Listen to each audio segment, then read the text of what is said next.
রাত 10টার সময়। ইরা, কোথায় তুমি? তোমার সাথে আমার অনেক কথা আছে, অনেক কিছু জানার আছে তোমার থেকে। একটাবার সামনে আসো না।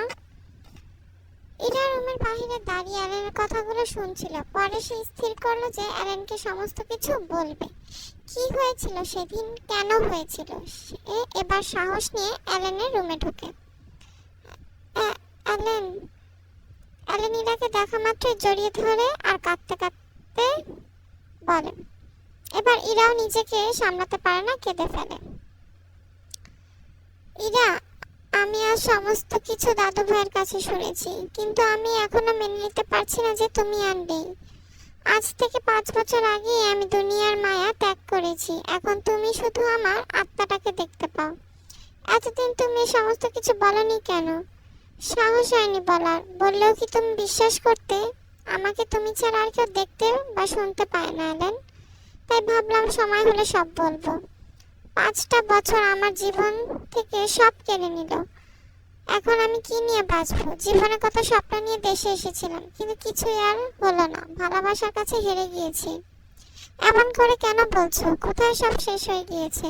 তুমি তো ব্যারিস্টার হয়েছো, তোমার ছোটবেলার স্বপ্ন পূরণ হয়েছে, তাহলে কি অপূর্ণ রয়ে গেল? হ্যাঁ, আমি ব্যারিস্টার হয়েছি ঠিকই, কিন্তু যার জন্য হলাম সে তো মানে ছোটবেলায় যখন একজন লোক তোমার সাথে খারাপ ব্যবহার করেছিল, তখন আমি তোমাকে সেখান থেকে নিয়ে এসেছিলাম।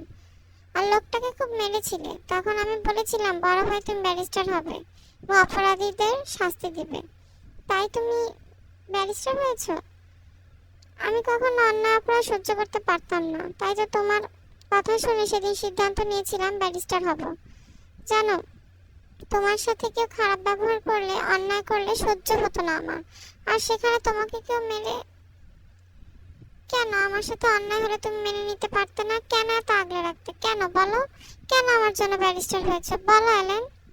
বুঝো না কেন? ভালোবাসি তোমায়। সেদিন থেকে ভালোবাসি যেদিন থেকে তুমি আমার জন্য চিন্তা করেছো, আমার যত্ন নিয়েছো। তোমার প্রতি আমার অনুভূতিটা বুঝতে একটু সময় লেগেছে, কিন্তু যখন বুঝে গিয়েছিলাম যে ভালোবাসি তোমায়, তখন নিজের মনকে স্থির করেছিলাম। কেননা তুমি যে তখন অনেক ছোট। প্রতিজ্ঞাবদ্ধ করলাম নিজেকে, আগে ব্যারিস্টার হব, তারপর তোমাকে আমার মনের কথা জানাবো। কি আজব দুনিয়া! তোমার ভালোবাসা আমি বুঝতে পারিনি। এখন যখন জানলাম, তখন আর কোনো উপায় নেই। কারণ আমি যে অদৃশ্য এক আত্মা, আর তুমি মানুষ। অবাস্তব কোনো কিছুকে কখনো ভালোবাসা যায় বলো? যায় না। তাই তুমি নিজেকে এই মায়ায় জড়িও না। আমি তো তোমাকে দেখতে পাই, তাহলে ভালোবাসার সমস্যা কোথায়? তুমি মানুষ নাকি আত্মা? I really don't care. আমি শুধু তোমাকে ভালোবাসি না।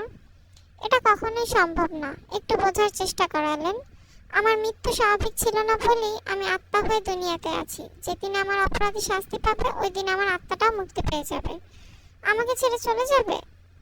না যেতে চাইলেও যে যেতে হবে। তবে আমিও তোমাকে বলছি, আমার মনে যে ব্যক্তির জন্য ভালোবাসার ফুল ফুটেছিল, সে ব্যক্তিটা তুমি। ছোটবেলা থেকে যেভাবে আগলে রেখেছো, কেউ কখনো আমাকে এভাবে আগলে রাখেনি। জানি আমাদের ভালোবাসা কোনো পরিণয় নেই, তবুও বড্ড ভালোবাসি তোমায়। দুজন আবেগপূর্ণ হয়ে জড়িয়ে ধরে দুজনকে।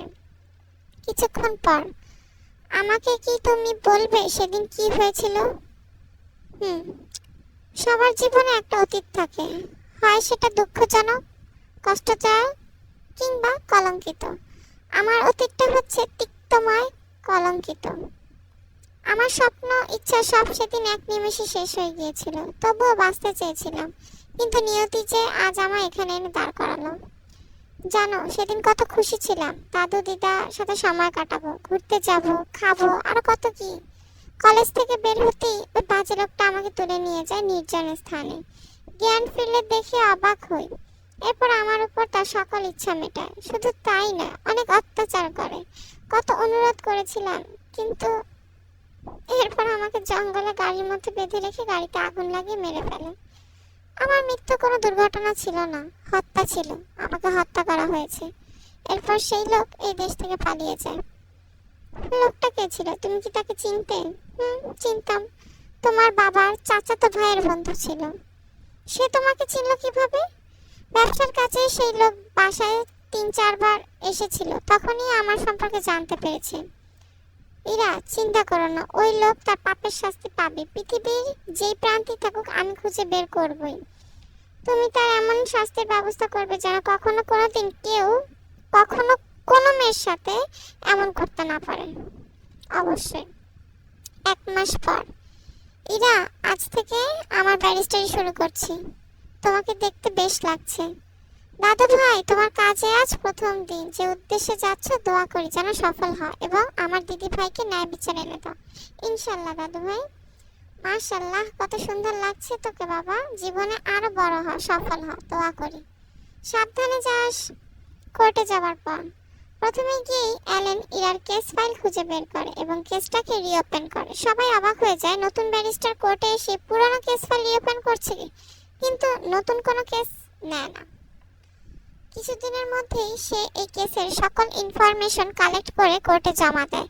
তার ইরার কেসটাকে মার্ডার কেস প্রমাণ করতে বেশ কষ্ট হয়েছে, তবুও সে পেরেছে। কোর্ট অপরাধীকে শাস্তি স্বরূপ মৃত্যুদণ্ড ঘোষণা করে। এবার ওই লোককে দেশে আনার দায়িত্ব আমার। শাস্তি তোকে পেতেই হবে। বাড়ি ফেরার পর, বাবা, ইরার কেসটা কত দূর?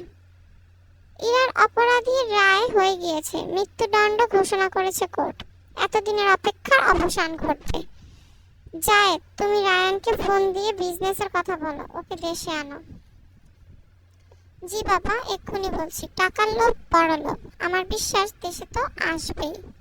1 সপ্তাহ পর অ্যালেনের পরিবার সবাই মিলে একটা প্ল্যান করে। অ্যালেন ইরাকে বলে, তুমি রায়ানের সামনে আসবে, এরপর দেখবে ওর রিয়াকশন কেমন হয়। অন্যদিকে পুলিশ ফোর্স রেডি থাকবে। আমাকে তো শুধু তুমি দেখতে পাও অ্যালেন, ওই লোক কিভাবে দেখবে? অপরাধী নিজের করা অপরাধকে ঠিকই দেখতে পায়। আমার বিশ্বাস ও তোমাকে দেখতে পারবে। কিছুক্ষণ পরে, রায়ান, আসো আসো, কতদিন পরে রে? 5 বছর হয়ে গেল, দেশেই ছিল না, কি খবর তাই বলো। তারা বিজনেস রিলেটেড গল্পগুজব করলো। রায়ান, তোমার সাথে আমার ছেলের পরিচয় করিয়ে দিই। ও Allen, nice to meet you uncle. Nice to meet you uncle. আপনারা কথা বলেন, চা নাস্তার ব্যবস্থা করি। এরপর অ্যালেন ইরাকে সাথে নিয়ে নাস্তা নিয়ে আসলো। রায়ান ঘাবড়ে গিয়ে জিজ্ঞেস করে, ওকে ওকে চিনতে পারছো না? কিভাবে বা চিনবে? সেই 5 বছর আগে দেখেছিলে। আরে ও ইরা, আমাদের ঘরের মেয়ে। ইরা? হ্যাঁ ইরা। রায়ান মনে মনে বলে, এটা কিভাবে সম্ভব? ইরাকে আমি নিজ হাতে মেরেছি, তাহলে এই মেয়েকে? না না না, এটা ইরা হতেই পারে না।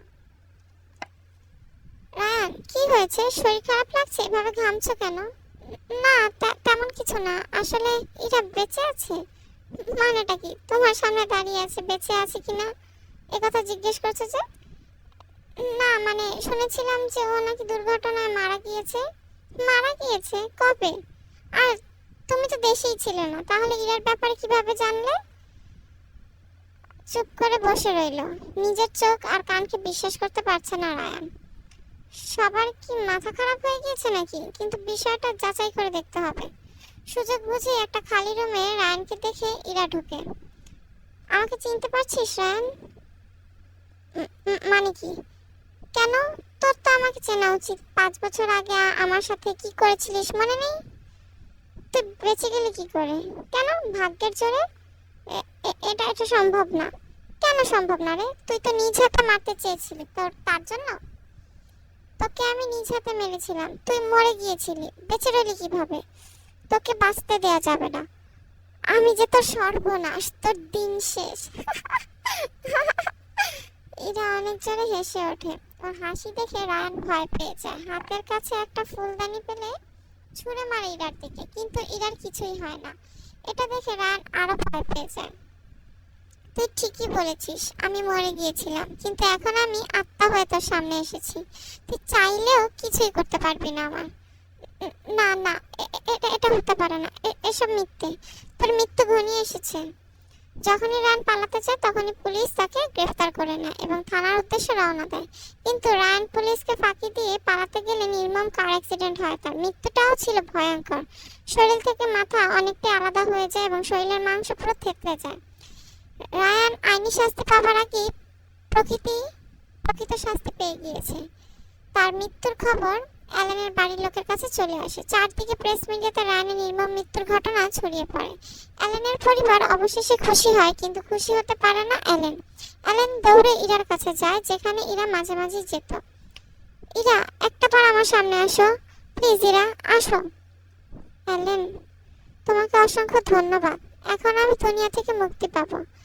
প্লিজ ইরা, আমাকে ছেড়ে যেও না। আমার কিছুই করার নেই অ্যালেন, আমাকে যেতেই হবে। তুমি চলে গেলে আমি কি নিয়ে থাকবো? আমার সকল সুখ শান্তি যে তুমি। জীবন কারোর জন্য থেমে থাকে না অ্যালেন। আমি না থাকলেই তোমার জীবনে অন্য কেউ অবশ্যই আসবে। তাকে আপন করে নিয়ে সুখে থেকো, এটা আমার শেষ ইচ্ছা। যদি এমনটা করো তাহলে আমিও ভালো থাকবো। তোমাকে আমি কখনোই ভুলতে পারবো না ইরা। সকল ভালোবাসা পূর্ণতা পায় না অ্যালেন। কিছু ভালোবাসা না হয় অপূর্ণতায় থাক। আমাদের অপূর্ণ ভালোবাসার সৌন্দর্য আকাশ সমান। ভালোবাসি, অনেক ভালোবাসি তোমায়। আমিও ভালোবাসি তোমায়। এরপর ধীরে ধীরে ইরার আত্মাটা হাওয়াতে মিলিয়ে যায়। দুনিয়া থেকে মুক্তি পেয়ে মা বাবার কাছে চলে যায় 5 বছর পর। এখন অ্যালেন একজন সফল ব্যারিস্টার। চারদিকে তার খ্যাতি ছড়িয়ে পড়েছে। এরই মধ্যে ঋতু নামের একটি মেয়েকে সে বিয়ে করে এনেছে। তাদের 1 বছরের সাংসারিক জীবন ভালোই চলছে। সবকিছুর মাঝেও অ্যালেনের চোখ দুটো শুধু একজনকে খুঁজে বেড়ায়। একদিন রাতে ইরা কথা মনে করে আকাশের তারা দেখছে। আমার মনে হয় তুমি ওই উজ্জ্বল তারাটা, যে আমার জীবনকে আলোকিত করেছিল।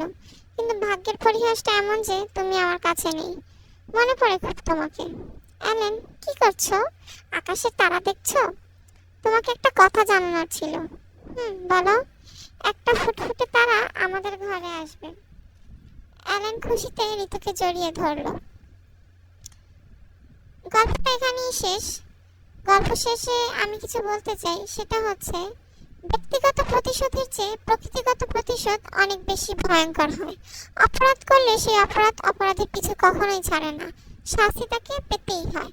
আর পৃথিবীর সকল ভালোবাসা পূর্ণতা পায় না। কিছু ভালোবাসা অপূর্ণতাই সুন্দর।